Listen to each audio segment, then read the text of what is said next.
Hey, what's up everybody? It's Mike from Cornfield Customs, and it is Sunday, December 8th, and I am going to start getting the trailer all prepped for my trip to California on the 16th. So stick around as we get this trip underway.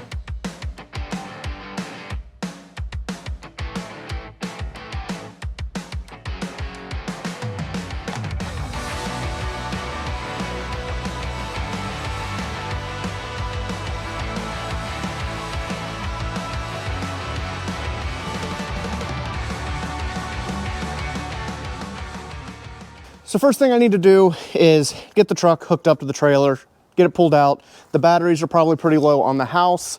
And then I have to put 6 new tires on the trailer. Again, as much as I drive this thing, I think I've probably got 25 or 30,000 miles on these tires I put on almost 2 years ago.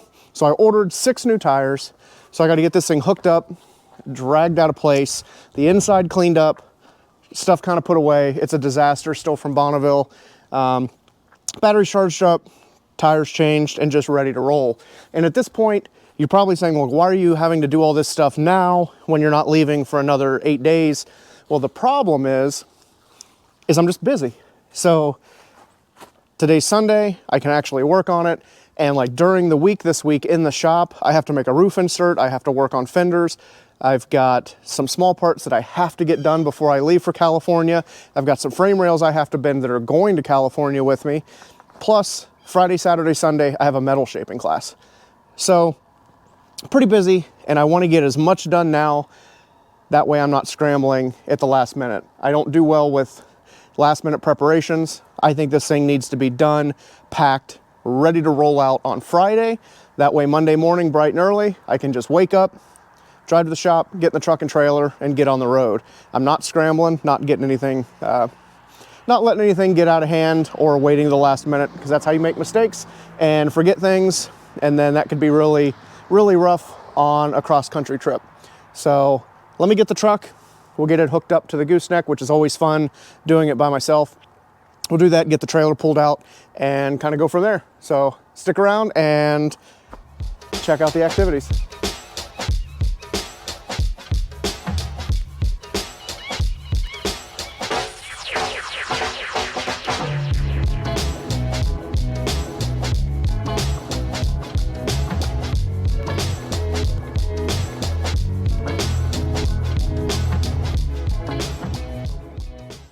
Truck and trailer is all hooked up, and now I've got the back door open, side door open, and I have to clean up this disaster just from digging through parts bins, going through fuel.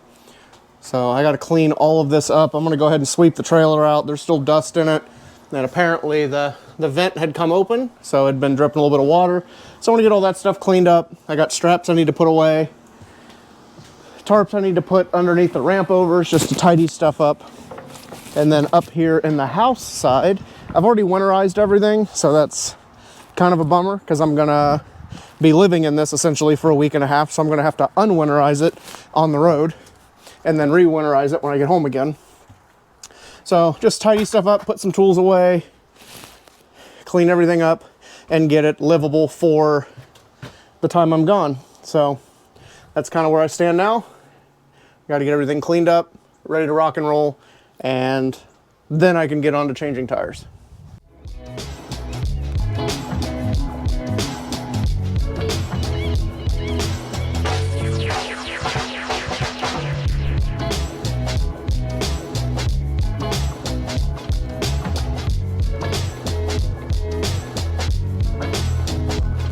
All cleaned up, the garage part, the house part. Everything's still winterized at this point. Like I said, I'm gonna have to de-winterize it on the road once everything warms up, because I don't wanna change everything out now and hit a cold snap in between here in California and burst some pipes. So once we hit some warmer weather, probably closer to California, I'll unwinterize everything. And yeah, then I'll kind of have to drain the system on the way back. But that's enough of that. So the main trailer is kind of ready. Still got to throw the charger on the batteries, but I can't find my adapter pigtail, so I'm gonna have to order one of those. But next up is doing all 6 brand new tires. We're gonna take them off side by side, swap them, put the new tires on, put them back on, and I'll re-grease the bearings. As I go, these have the little Zerk fittings in the axle. So the good thing is last spring, I went ahead and went through all the bearings, replaced what needed, all new seals, did all new backing plates. Everything was serviced. So all I'm gonna do is put a couple pumps of fresh grease in there. Because I think the last time I did that was at Bonneville coming home. So I'll just top off the grease with a little bit of fresh stuff, and we'll do the tires. And then I'll have to get the 2 spare tires out of the trailer, because some of the tires, like you can see, these don't look too bad, but there are some that are starting to wear pretty good. Like this one's getting worn down. So like this one I won't use as a spare. This one has a chunk taken out of it. This one looks somewhat decent, so this one might work as a spare. We'll look at the other side. And I found these tires on Amazon, but they're 14 ply square cut tires, like a big rig tire. Yeah, like this one's pretty decent still. That one's getting a little thin. The back one's really thin. So it'll probably be, I'll use the front one on the passenger side and one off the driver's side as our new spares. And go ahead and get 6 new tires on. So let me grab the jack, we'll pump it up, start trading tires out.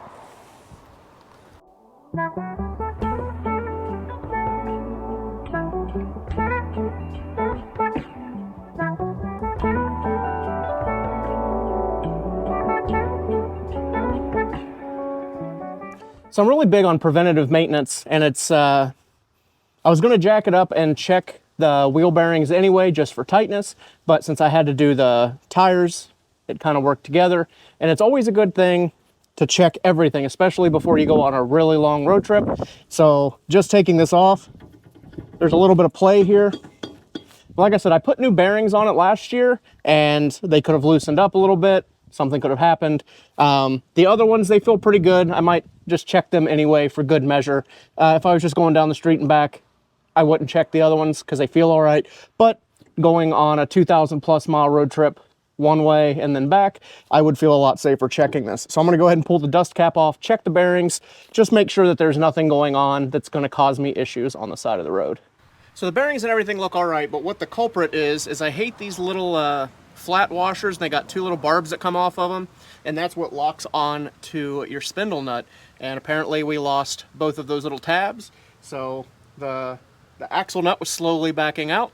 And now I'm definitely going to check all 6 hubs while we do this, because I put all new tab washers on there last year, so things aren't made like they used to.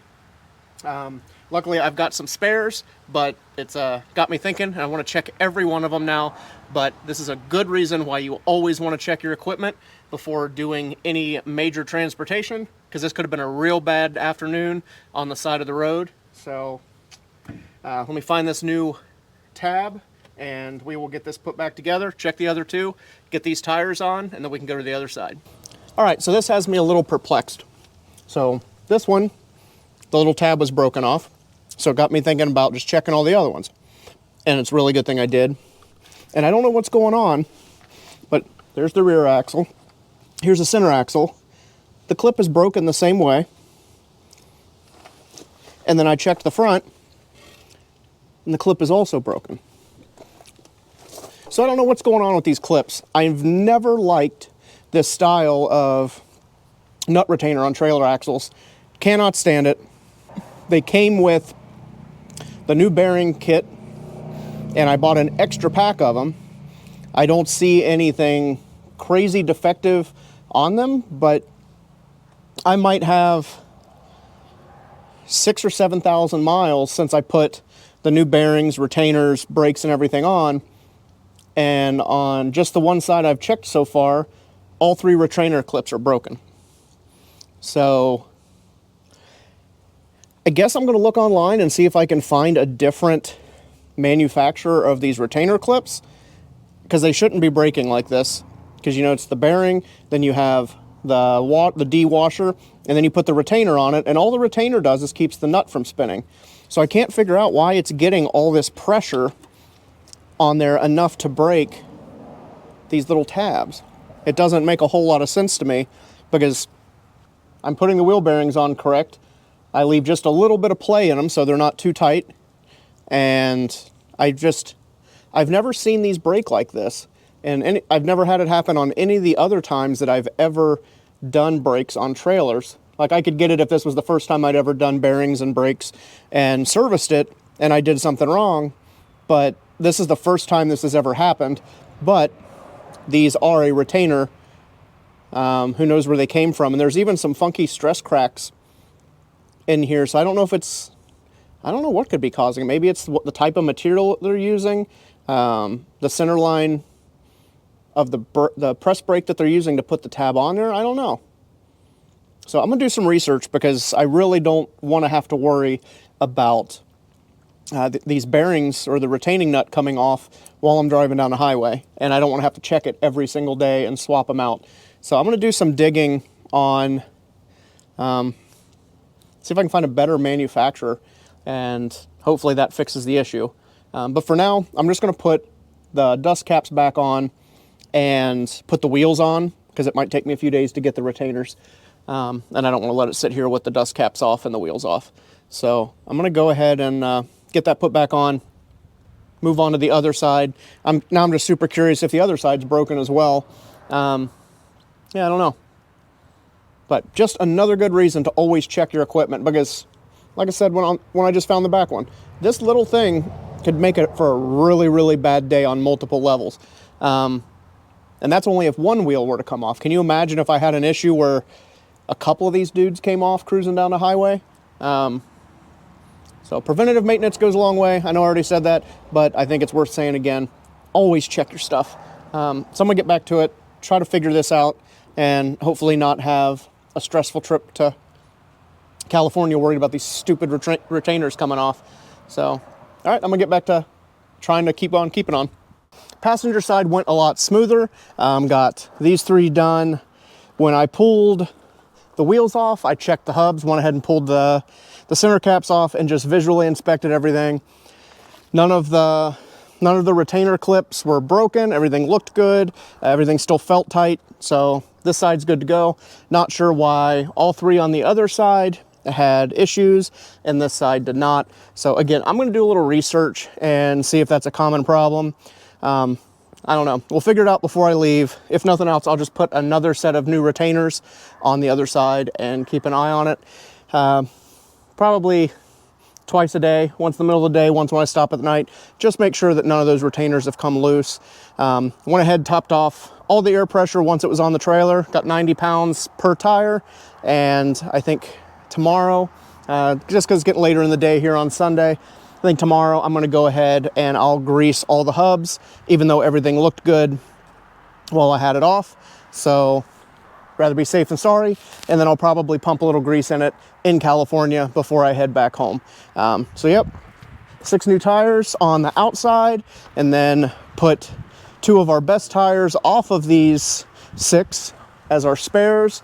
And then I also have 2 brand new tires inside that I haven't put on that will be spares in case anything happens on the trip. So that way I'm not constantly buying new tires. I try to do 8 tires when I order them, order 8 at a time, and that should last me hopefully 2 seasons. We'll see. But with as much as I drive, you never know. So, yep. And another good reason I like to do maintenance early before a trip, just like I kind of said at the beginning, is what if I would have done this next Sunday, because it's supposed to be an easy tire change. No issues, no big deal. But I came into these, took these off, and these clips are bad. And what if I didn't have enough clips, or I had to order something, and then it's gonna push my trip back. So this is why I like to do maintenance earlier than later. That way I don't have any surprises, and nothing's gonna delay me going on the trip. So, yep, everything's good. Trailer looks good. I'm gonna check the lights. I usually do that beforehand and the morning of the trip and every stop, just to make sure all lights are still working. Got to throw the charger on there when that plug comes in. I'm gonna go ahead and service the generator too. probably just fill it up with fresh gas. I did an oil change last spring, so we're probably all right on the oil change. Yeah, so I think everything is ready to roll. I checked all the tire pressure in the truck. Last week I had a fresh oil change done, topped off with DEF, fuel filters, and all new brakes put on it. So we should be ready to roll on this trip. I like to have everything ready, that way I'm not struggling on the side of the road somewhere. So hopefully this little bit of preventative maintenance, new tires, helps prevent that from happening. So that's about where we stand, and yeah, ready for this trip. Got to carry those gas cans in. I forgot they were sitting back here. But yeah, ready to roll. Out to California next week to get this machinery, and yeah, hopefully I'll have some good talking points in the rest of this video on my long boring trip. So we're officially on the road heading out west. I was going to do a little bit of a video this morning of getting the truck all ready, double checking the lights, getting everything going, but it was early, it was dark, it was rainy, so I figured I'd wait until sun came up a little bit, hopefully that the rain had stopped. But I'm about 3 hours into the trip and it's still raining off and on, so I figured I'd go ahead and do an update on the trip. So far everything's going smooth on the road. I had a little bit of a rough start earlier in the week getting everything ready to go before we hit the road. So earlier in this video you saw where I went through the bearings, got all that stuff fixed, put new tires on, got everything greased up. I was double checking everything, and then the trailer lights didn't work.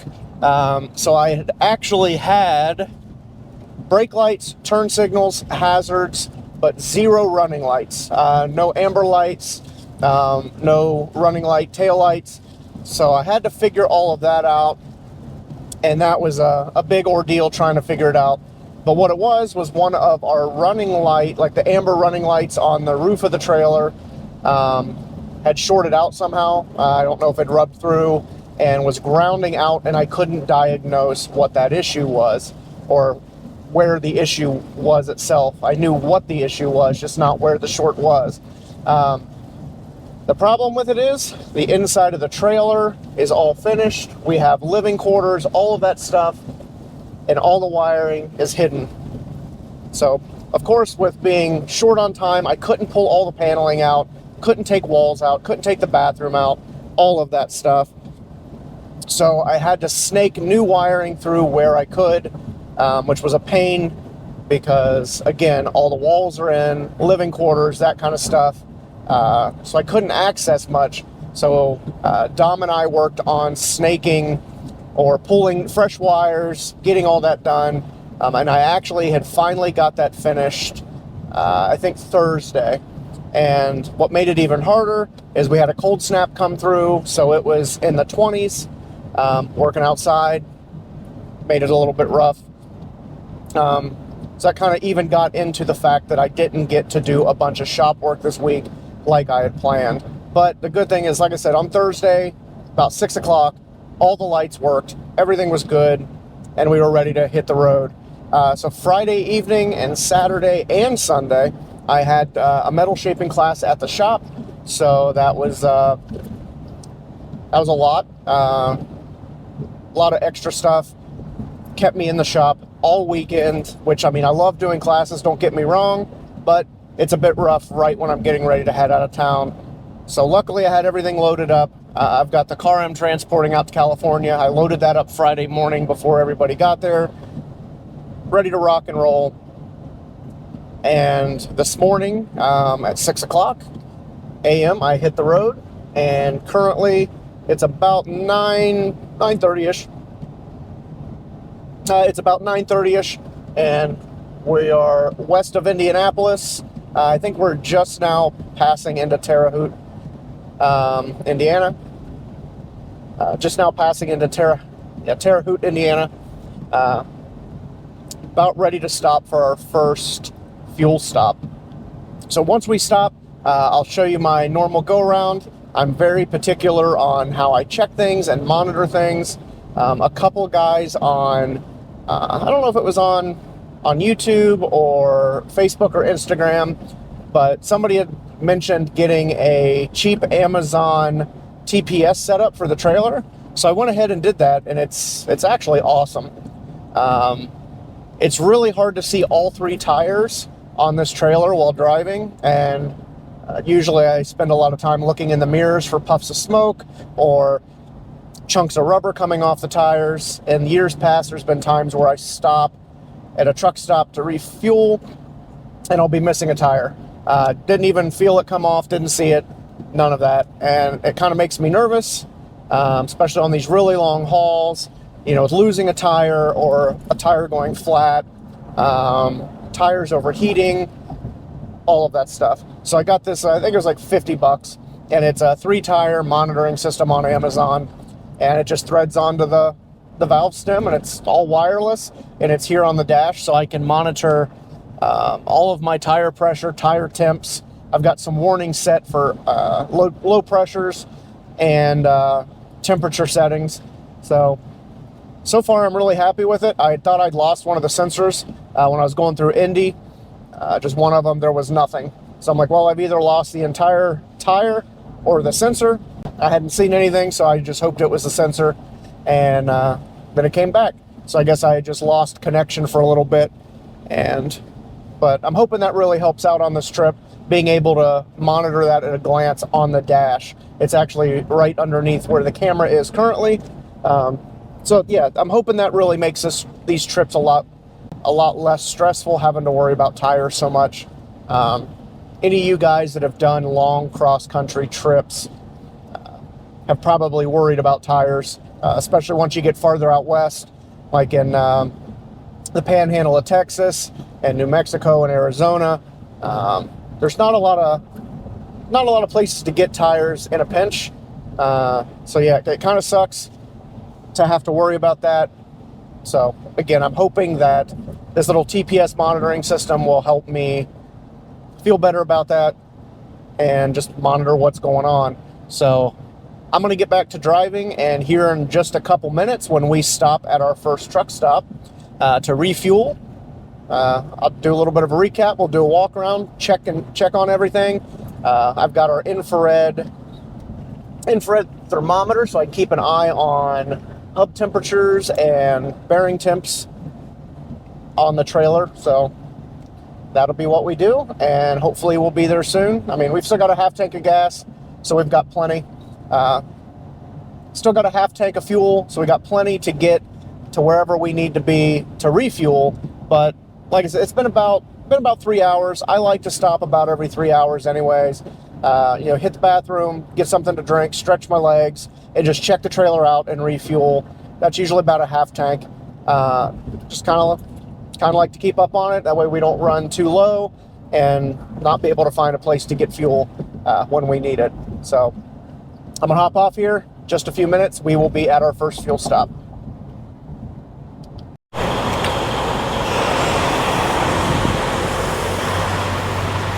All right, so we're gonna come around while it's fueling up. Just kind of check how everything's looking. Everything looks all right.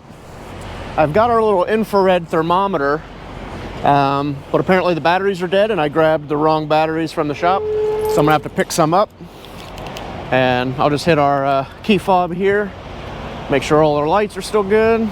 Just gonna reach down, touch the hubs, make sure nothing's super hot. Everything feels good on this side.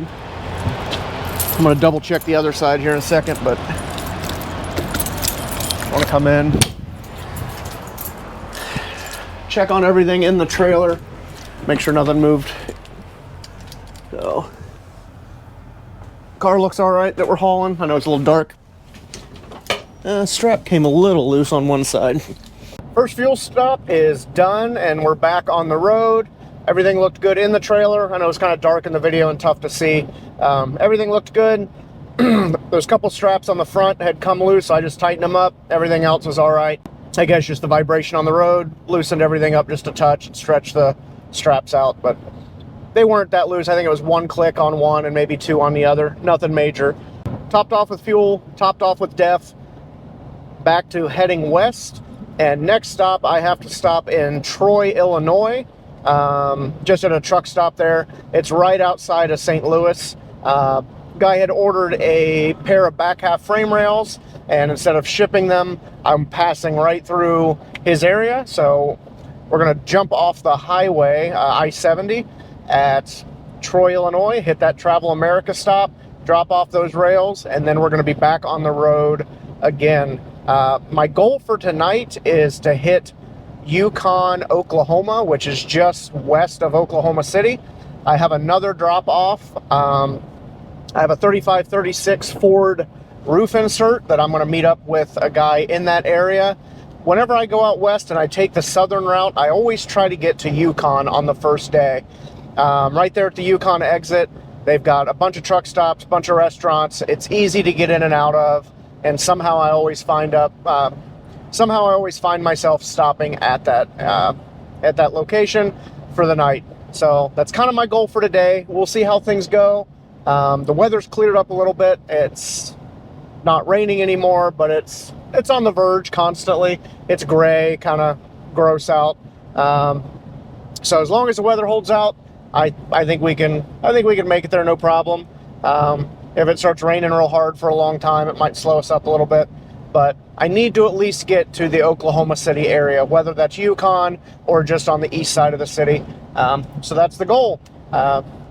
I will check back in later, give you guys some progress updates on where we are, how things are going, or if we have any situations along the way. So that's where we are at this point.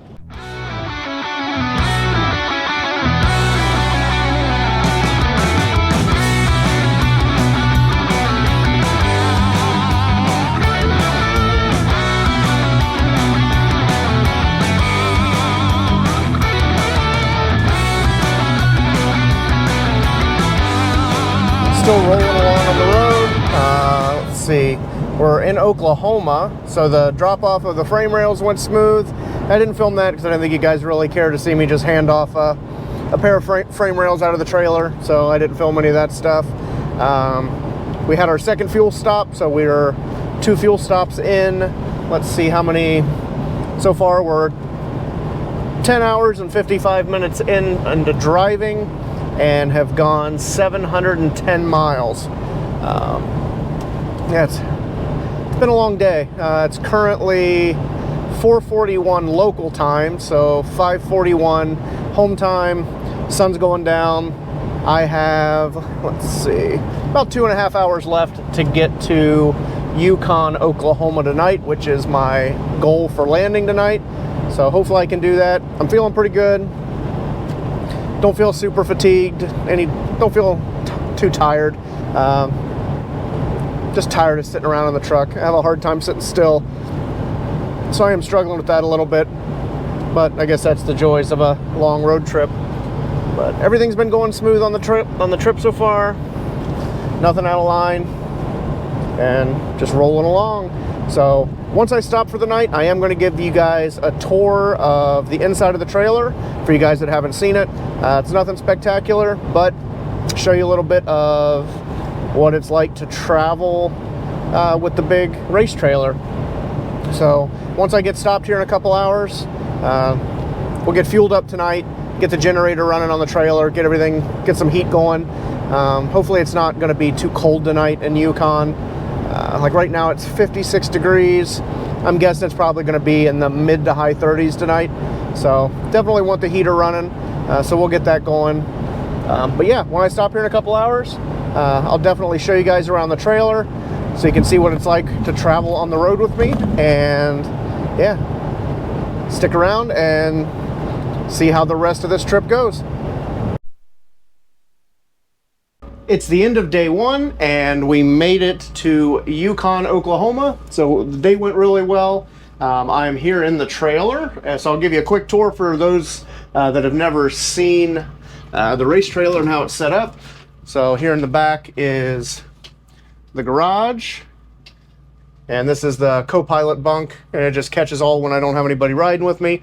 But usually we can take these moving blankets off, put an air mattress on there, and whoever's riding with me can sleep up above the race car.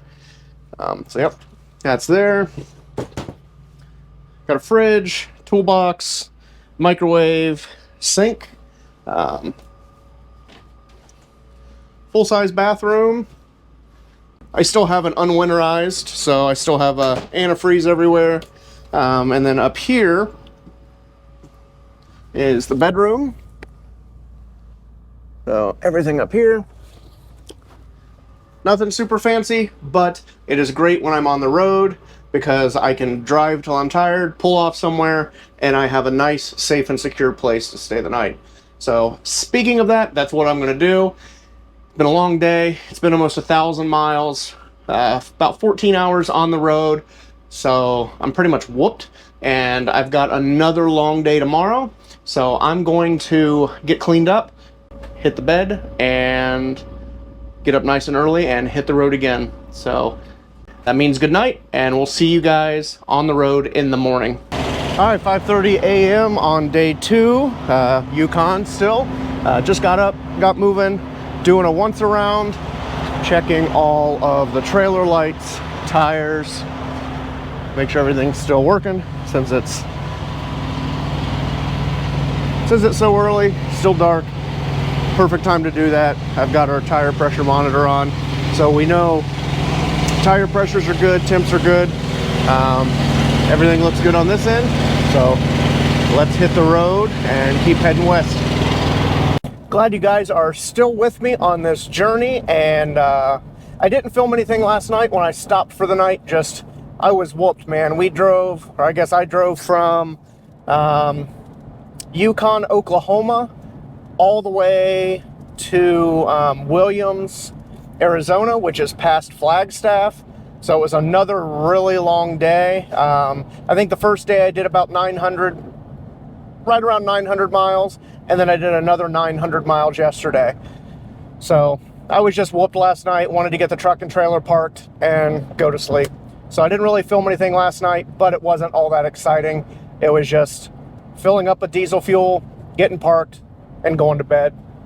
And I didn't record a whole lot yesterday just because I don't want to spend a ton of time just babbling on about nothing except that I'm driving. But the good thing is right now we are at exit 1 in Arizona. So that means here in about a minute, I'm going to cross into California.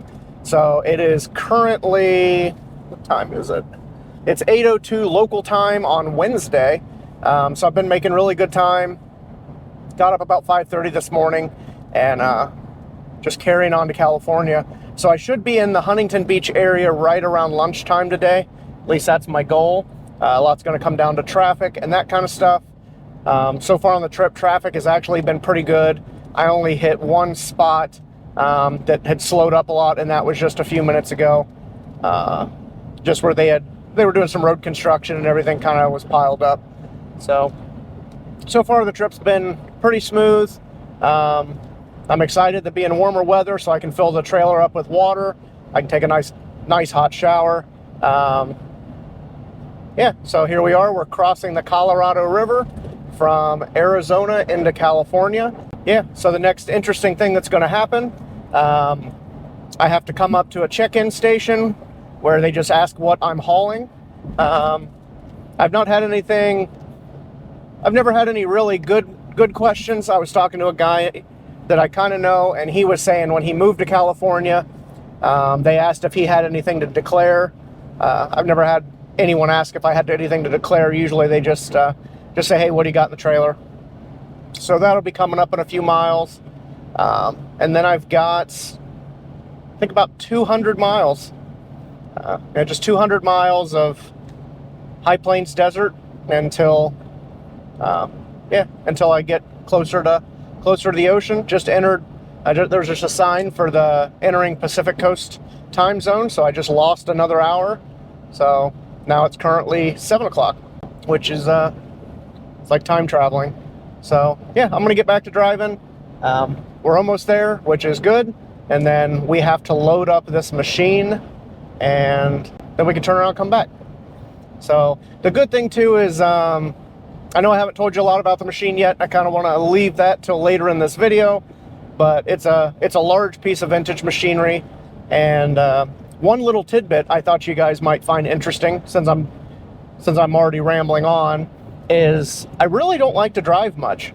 I don't know why. I think driving's boring and it's hard for me just to sit still. But I was thinking about it yesterday, and I got this truck, and I may have already said this in the video, so Dom, if you're watching this, make sure that I didn't say it twice. Everything's kind of blurring together. But yeah, that I've put 62,000 miles on this truck with the trailer on it, which to me is just mind-blowing, especially because it's a 2022, so it's only 2.5 years old, and it's got 62,855 miles, and it's pretty much all been with this trailer connected to it. So for somebody that doesn't like to drive, I sure do put miles on the truck and trailer. Ugh. One thing I forgot is how much I don't like California roads, and the fact that I've been running 75 to 80 mile an hour the whole way here, which is, I just do a few mile an hour over the posted speed limit. But the fun thing in California, for you guys that don't know, anything with a trailer connected to it, you have to, your speed limit drops to 55. So that's fun, especially after running, 20 to 30 mile an hour faster across the entire country. You get to California and 55's it, unless you want to get a nice speeding ticket.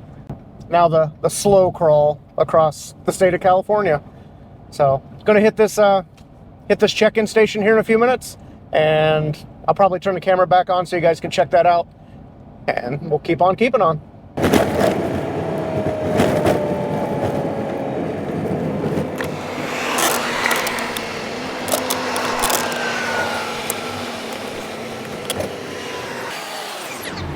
Ohio. What you got right there? It's a Subaru Outback car. Have a great day. Yep, thank you.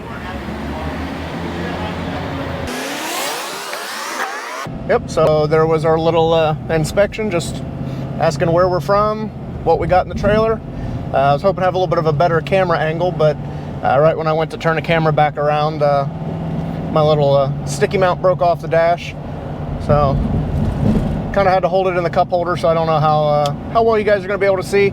But yep, every time you cross into California, they stop you and ask you what you're hauling, just to make sure you're not bringing in any invasive species of shrubs or bugs or fruit that they don't want. So yep, time to get back to driving. We're all parked up in Huntington Beach. I got the truck unhooked from the trailer, so I've got some wheels today. Nothing exciting going on with picking up the machine today. I kind of needed a downtime day to kind of relax after the long drive. So unhooked the trailer, got all that set up, and then this way I can go out and get lunch, see some friends if I need to. I'm also going to head over to Stand 21 and probably get fit up for a new race suit. I want to get a new SFI 20 suit for this coming racing season, so I'm going to head over there. But today's kind of a free-for-all. I don't know how much I'm going to film today. Mainly I wanted to get when I get the machine loaded up, so we'll see how it goes and see what I get into today. All right, so we are here, and Tom Stewart's here. He comments on the YouTube stuff, and we're friends from Bonneville, so he's going to give me a hand with this little bit of a shit show. Heavy lifting. Yeah, so we'll head over and show you the machine, but it's like a 40s, maybe 50s, I don't know the exact vintage Erco power shrinker, so I've been keeping it kind of secret with what you guys are going to see. So I'll show you the machine, show you the game plan. Unfortunately, I was hoping we could get a tour and show you some of the stuff this shop does, but that's not allowed. So yeah, we'll head over to the machine, show you what we got going on, and go from there. All right, so there's the machine. And how tall are you, Tom? 6'1". Yeah, so Tom is 6'1", and it's about 6 feet tall. Yeah, about 6 foot tall. So it's a power shrinker, big flywheel in here, and it moves the upper tool up and down. Like right now, this looks like it's set up to stretch. So we got some tooling. But the kind of the game plan I've got, because this is super big, super heavy, it's about 4,000 pounds. And the trailer door opening isn't quite big enough. We're going to lay it down on its back. So I made a skid this morning. that's out of 4x4s, and we'll strap it to it and then lay it over on its back. So first thing, I got to get this little tray off. I'll grab some tools, we'll grab the skid and see what we can do.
All right, so we got it all loaded up.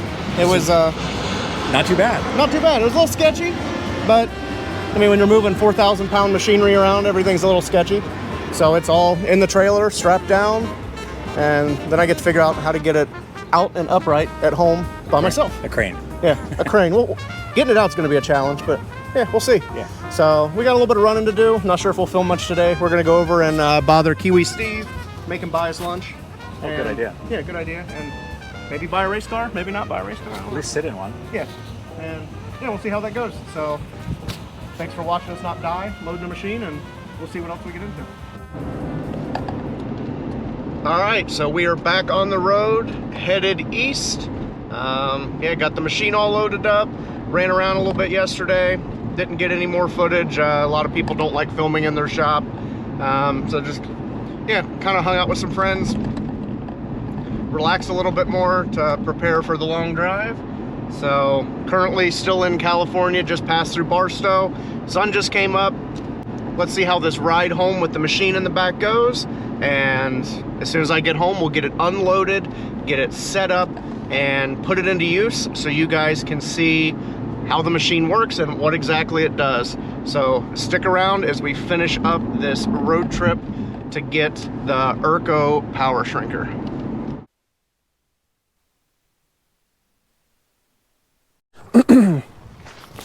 All right, so we are back in Ohio and we're at the shop. I didn't film a whole lot on the way home because I figured you guys are getting really tired of just me driving and talking about driving and talking about the stops.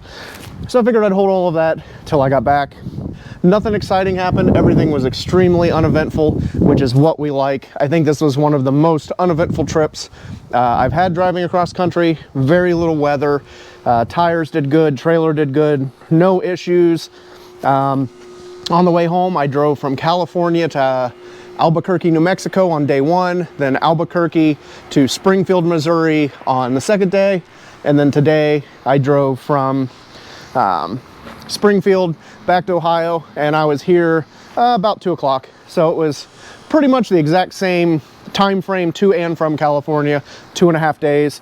Like I said, everything was uneventful, and we're back at the shop. So now I get to work on getting this dude out and set up in the shop. So that's what I'm gonna kind of get to, is start unpacking a little bit, see if I can get this machine drug out and stood back up so I can get it in the shop.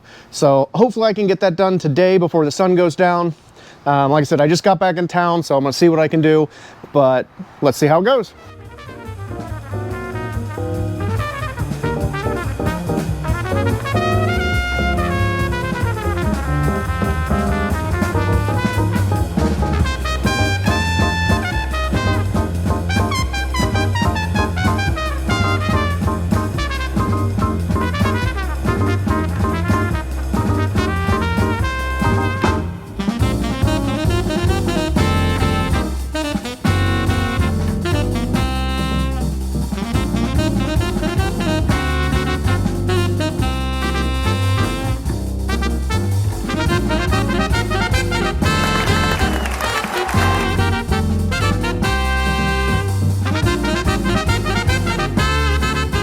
All right, so yesterday I got the Erco 476 behind me here, all moved into the shop and out of the trailer. So now I can make room for it. So what we're gonna do is I'm gonna have to move the platform for the MH37 power hammer. I'm gonna move our sandbag tool, air planisher and stand, and this rubber mat. And I am gonna make the Erco live back here. So I'm gonna have to find a new home for the pantograph. I don't really use it a whole lot, and I made a little dolly so it sits on wheels, so it'll be easy to get out of here. But I'm gonna clean up this corner a little bit, and I think this is where I'm going to put the Erco. So as of now, that's the plan. I might get it back here and absolutely hate where it is, and then I'll have to figure something else out. But currently, that is my active plan. And some other stuff might have to get moved. I might have to move the Bailey kick shrinker over a little bit just to give myself more room. Again, I don't know because it's not in this corner yet. So that's gonna be first. Get some of this stuff moved out of the way. I'm hoping I don't have to unbolt the bead roller from the floor. If I do, I do. But get this corner kind of all cleaned out, make room, and then get the Erco moved over and set up in the new corner. And hopefully my VFD comes in today. It's pretty filthy, so I'm gonna run over it with some degreaser, get it all cleaned up. I'm gonna go ahead and like run some oil through it, get everything kind of cleaned up, lubricated, and ready to roll. And yeah, super pumped on this machine. I've wanted one for a while, so when I ran across this one, I had to have it. I'm also going to take off all of the electrical boxes just because we don't need a start and stop button, an on or off switch, and then a big input panel. Since I'm running it off of a VFD to go from 3-phase into single phase, or I guess backwards, it's gonna be 110 wall plug into the VFD and 3-phase out. So I can eliminate all of this, and I'm gonna run it off of a VFD phase converter, and I'll show you pretty much what I'm doing. I might hook in a foot pedal. I haven't decided yet. I have a foot pedal on the shelf that all I have to do is wire up, but this is the VFD that I'm gonna run, and it's I've got the Linux running on it. And like I said, it's a 110, so just straight 110, and it converts it to 3-phase, and this is running a 3 horsepower, I think it's a 3 horsepower, 3 horsepower, 3-phase motor. So it works really well on this, so I'm hoping it works really well on the Erco. So let me get you guys set up in a tripod, and I will start cleaning the corner out, getting ready to get this machine moved into its new home.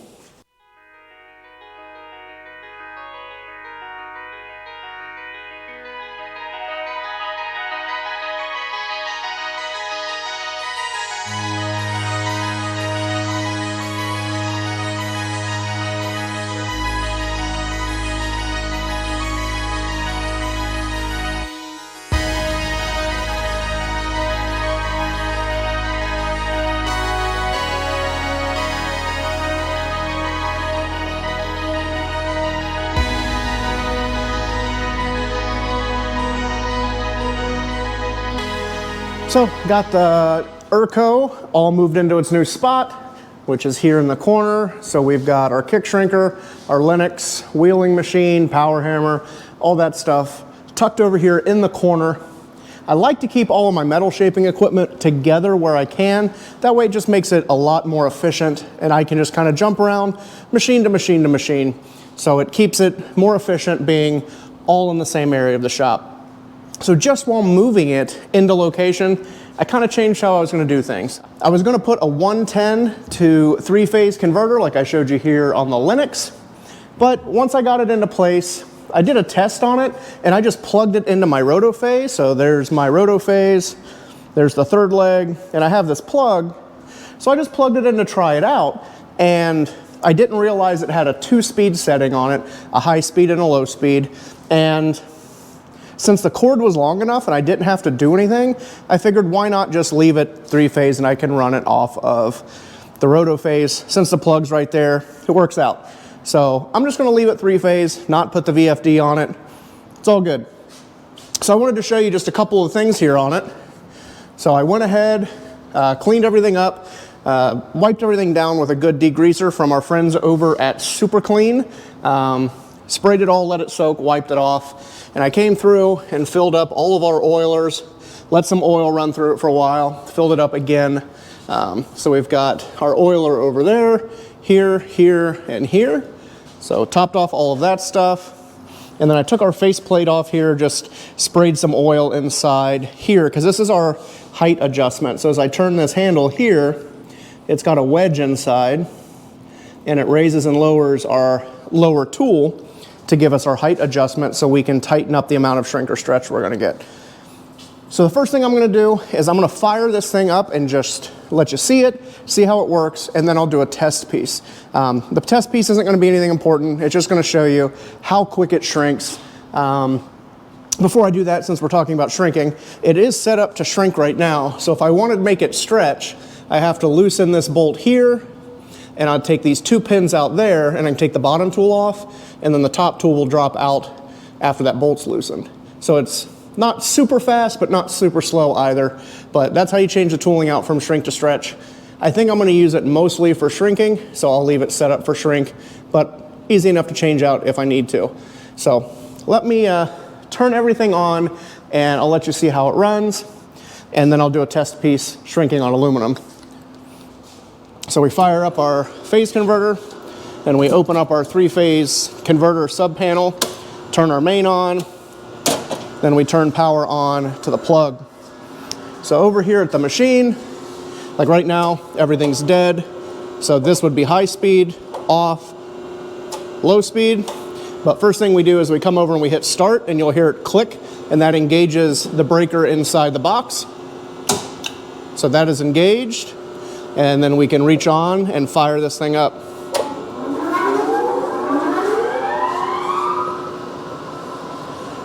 So there you can see that it's that's high speed. Let me turn it off, let it spool down, and I'll turn it on low speed so you can see the difference between a high speed and a low speed. And while that's slowing down, there's the tag, which I'm super big onto old tags. So it's a model 476, serial number 374. And I mean, it's got a little damage in the paint and stuff, but I mean, this thing's probably from the 40s, so it looks good for as old as it is. So everything's slowed down. So now we'll kick it into low speed. And that is our low speed setting. So you can see that compared to our high speed setting. So let me throw the camera on a tripod. That way I can show you a test piece and how quick this thing will shrink. All right, so what I've got is just a piece of 16 gauge 3003 H14 aluminum, just out of the scrap bin. So it's nothing fancy. So I'll go ahead and I'm just gonna turn it on high speed. So we'll bring this in. We're gonna have to adjust this up a little bit since we had lowered it down. Let's see a little bit more.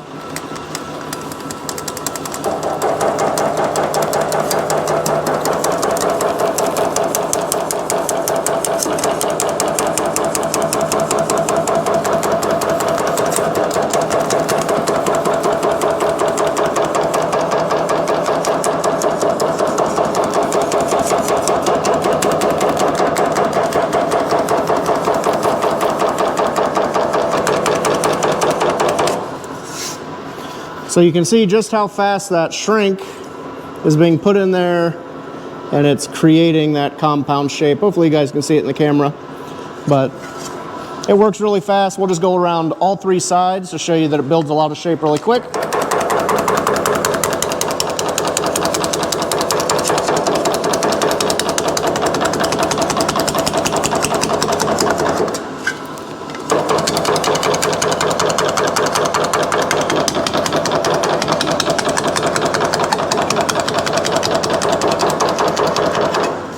There you can see that it's put a fair amount of shape in there in no time. Granted, this isn't a real part. It doesn't have to fit anything, so it's not really showing a lot other than how fast it shrinks. You know, to get this to fit something would be a lot more in depth. We're not over here making panels in 30, 40 seconds. That's just not how it works.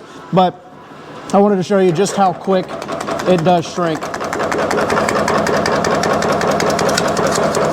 What I'll do is I'll turn it off, and I'll grab a fresh sheet and then we'll put it in low speed and I'll show you the difference in shape speed, high speed versus low.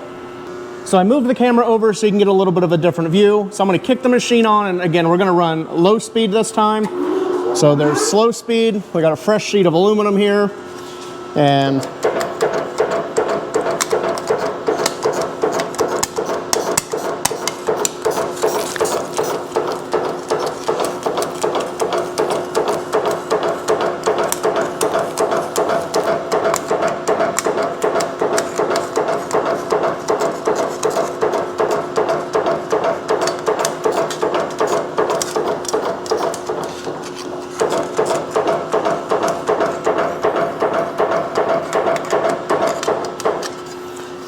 so you can see it's starting to put shape in there. It's a lot slower, but we are running slow speed. So that's kind of how it works. And yeah, I'm really excited to get this thing put into use. All right, so that wraps up the adventure of driving from Cincinnati to Irvine, California to pick up the Erco 476 power shrinker. Hopefully you guys enjoyed watching it. I enjoyed going and getting it and recording for you guys so you could check out everything that was going on with it. So drop down in the comment section, let me know what you guys think. If you hated it, I'm sorry, but let me know so we can improve on our videos in the future. So again, thank you guys so much for checking out this video. Make sure to check out many of our others on this channel, as well as on our sister channel. So again, thank you guys so much for checking it out. Stick around as I put this machine into use, and we will catch you guys on the next one.